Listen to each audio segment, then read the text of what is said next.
Bled, aux confins de l'Autriche et de l'Italie pour les géographes, en Slovénie pour les historiens, pour les aviateurs au nord-ouest de la vallée de Ljubljana, pour les statisticiens 4200 habitants et pour tout le monde, l'un des plus beaux ensembles naturels qui soit, le combiné lac-montagne qui fait rêver le poète et réfléchir l'hôtelier.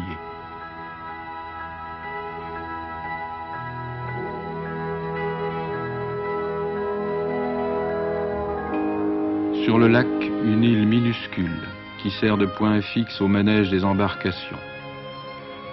Sur l'île, une église baroque du XVIIe siècle, quelques habitants qui font leur marché à la rame, comme cette jeune dame dont les coups d'aviron vont secouer la nappe tranquille et casser l'aquarelle des reflets.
Au fond du lac, une déesse nommée Ziva, dans les temps païens maîtresse ici de la vie et de l'amour.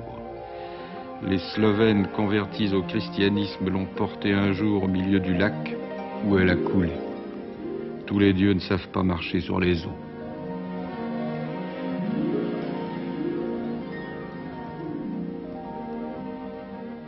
Nous sommes aux portes du Nouvel An, l'eau commence à geler.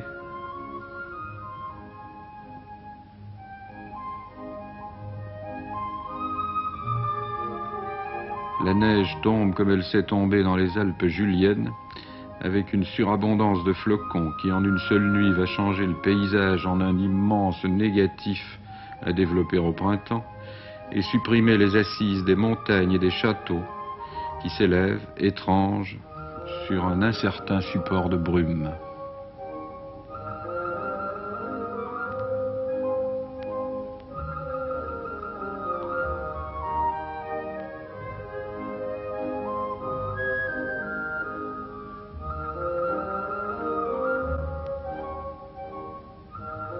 Les Yougoslaves, et ils ne sont pas les seuls, raffolent de bled. Et le premier d'entre eux, le président Tito, vient au moins une fois l'an s'y reposer des fatigues de l'autogestion politique et de la cogestion idéologique.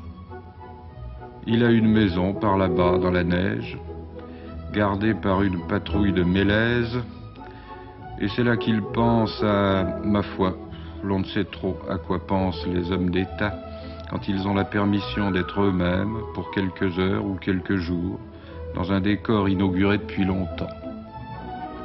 Peut-être à l'avenir, peut-être à leur enfance, peut-être, j'ose à peine le dire, peut-être à rien. Ou au présent, ou au passé, encore que ces mots perdent beaucoup ici de leur pouvoir séparateur. Oh, certes, Il y a des installations modernes à Bled et des hôtels parmi les meilleurs et des équipements pour les sports nautiques et des champs pour le ski. La station a été fondée par un Suisse et c'est vous dire que l'on ne voit pas ce qui pourrait lui manquer à part la mer.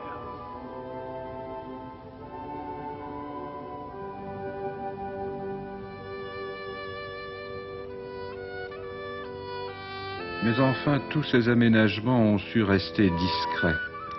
Et par ailleurs, Bled n'est pas un centre d'exploitation climatique, une fabrique de grand air ou un camp de concentration touristique. C'est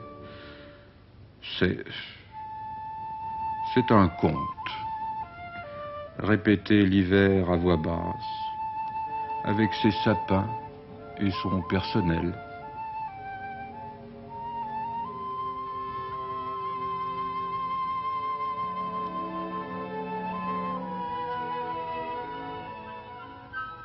Avec ces artisans qui, depuis le Moyen-Âge, martèlent et décorent des clochettes de Noël, qui ne font pas beaucoup de bruit, et qui cependant réveillent tant de souvenirs, avec les mêmes outils, qui ne changent pas plus que les instruments de musique auxquels le siècle de la vapeur et celui de l'électronique n'ont pas ajouté grand-chose.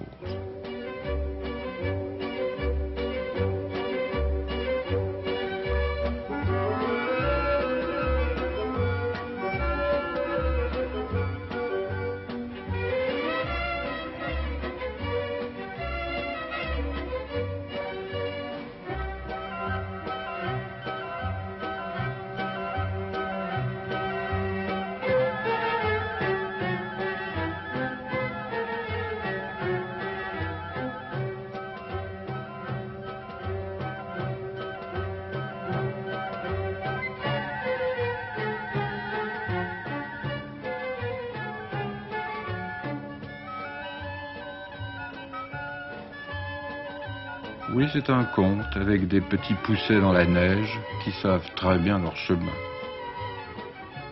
Des maisons couvertes de paillettes. Une vapeur à travers laquelle plus rien ne reste de solide, comme si toute chose se tenait prête à la métamorphose.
Un conte noir et blanc, avec un château médiéval, debout sur un roc en surplomb, demeure de l'ogre, dont le vaste estomac a du reste été transformé en musée de la préhistoire.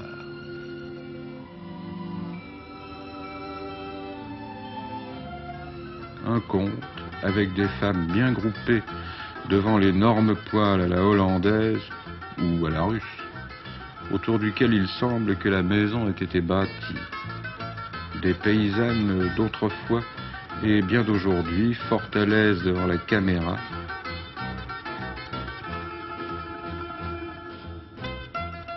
qui tricotent et qui brodent posément, précisément, avec des doigts de fée, un conte